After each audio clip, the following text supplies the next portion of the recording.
So it was 1 week ago today when I stood by the altar in the sanctuary and spoke about a gospel passage from Matthew 18, when Jesus told a parable about forgiveness.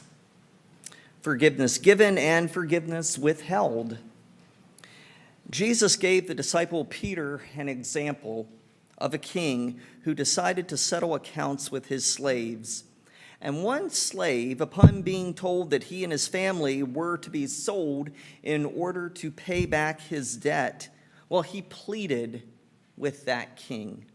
He fell on his knees begging, "Have patience with me, and I will pay you back everything." And the king relented. The king had compassion on this slave and forgave his debt completely. The slave owed the king nothing, debt erased. But then that same slave who had just had his own debt forgiven, he found a fellow slave who owed him money, and that slave demanded his payment. The fellow slave, in the same fashion, pleaded with him, saying, "Have patience with me, and I will pay you back." But guess what? The slave, the one whose debts had been forgiven by the king, he refused to forgive his fellow slave's debt. And when the king came to find out about this slave's lack of forgiveness, his lack of mercy, the king was furious, and he held him accountable for his initial debt. Now, it was a confounding parable because Jesus was making a harsh point about God's zeal for justice and how strongly God feels about the need to extend forgiveness. In that parable, in Matthew 18, accountability and acting fairly seem to be the main focus. Accountability and justice are the emphatic points that Jesus is lifting up to his disciples. And then we come to today, a gospel passage from Matthew 20, and another parable about mercy and forgiveness and fairness. A parable that Jesus tells his disciples about what the kingdom of heaven is like. And as we heard, he says that the kingdom of heaven is like a landowner, a man who goes out early in the morning to find people to work in his vineyard.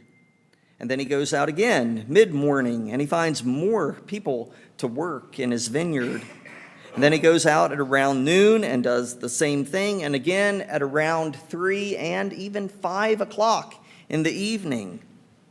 And this landowner agrees to pay all of them the same amount. Those who began early in the day, and even those who began at 5 o'clock.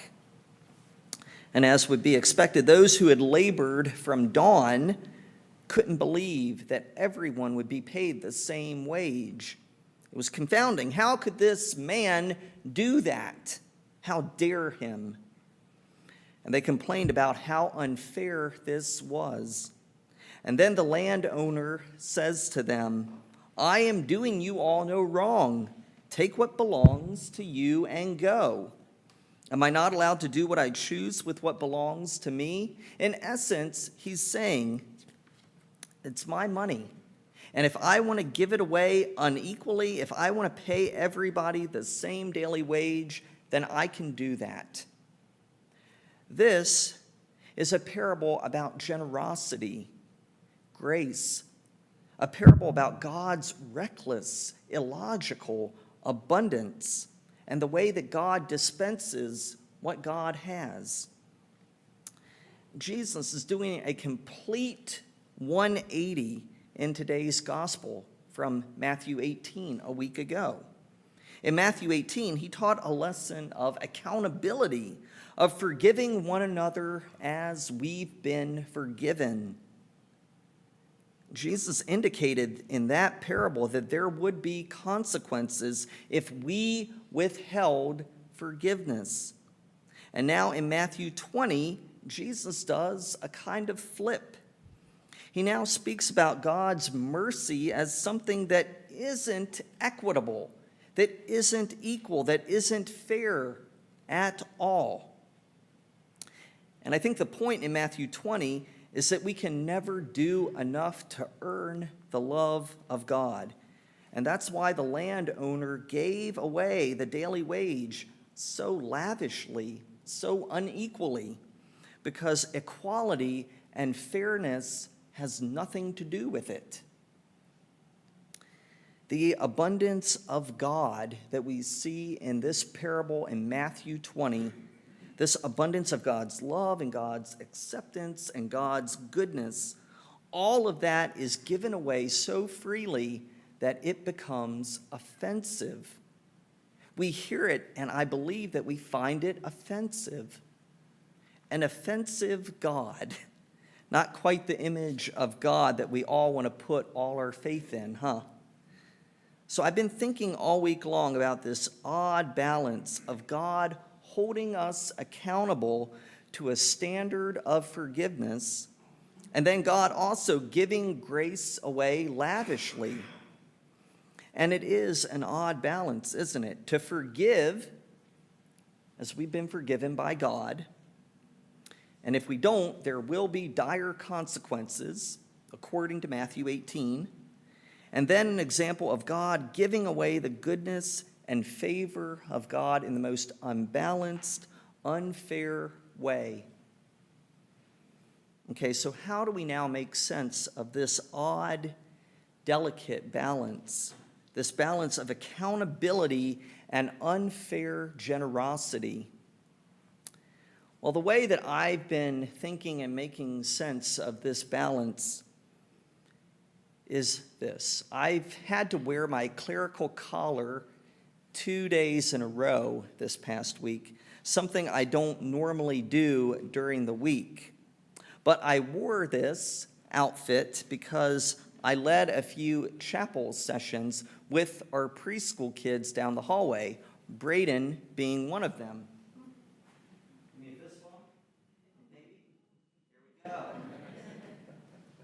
I visited Braden's class and the 4 and 5-year-olds and the 3-year-old class, and I wanted them, I got to tell you, it was a lot of fun. I read a book to them, and we kind of did hand motions, and I wore this clerical collar because I wanted them to know that I wear it on Sundays so that people can identify who I am, so they can know that I'm the pastor or a pastor of All Saints.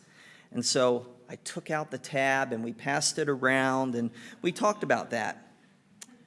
But here's what happens when you wear a clerical collar all day long, in and outside of the building. You get stared at. Everywhere that you go. People look at you with, I'm assuming, many preconceived notions and feelings. You, or me in this case, now bear the weight of everything that people think about religion, about God. And you're held to this standard of how you act and how you interact with people, how you treat people. It's accountability. And it may not be fair, but that's the reality. And so I thought about that, and I realized that this clerical collar is kind of a double-edged sword, like these two conflicting parables in Matthew 18 and in Matthew 20. This collar can and does hold me accountable. It kind of defines what I can and can't do. But the collar also does something else, I think. I realized it gives me a unique freedom. It allows me to share a message, hopefully a good message about God. Maybe one that people haven't seen or heard in a long, long time, if ever. It allows me to convey something good about God. It allows me to convey a message of abundant love and grace. And the funny thing is, I often ask myself if I feel this obligation, this accountability, when I don't have this collar on. It's a difficult balance. This little white collar, it's accountability and grace. It's both. It is God expecting so much of me and also God empowering me.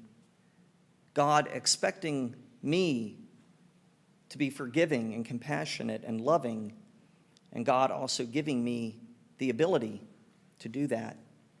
It is God speaking to me saying, to whom much has been given, much will be required. And the ironic thing is, you don't need a pastor collar to have that God-given expectation placed upon you. You all have it just as I do. And it's holy, and it's difficult, and it's demanding, and it's beautiful. It's not fair of God to expect us to be like God. It's not fair for God to expect us to imitate God. But I think I've found when we attempt to imitate the generosity of God, the inclusivity of God, the mercy of God, it is holy and it can be life-giving. We've been given a gift, a responsibility. The gift is God's grace and love and forgiveness. The gift is that God accepts us, that God isn't fair with us and what we may deserve. But then God expects us to take that love and acceptance and forgiveness and pass it on to everybody who may sin against us. We can forgive as we've been forgiven. We can show the abundant love of God that has hopefully filled our lives. That is the holy task that God gives to us today and every day. It's grace and it's accountability, but it's accountability that gives to us life. Amen.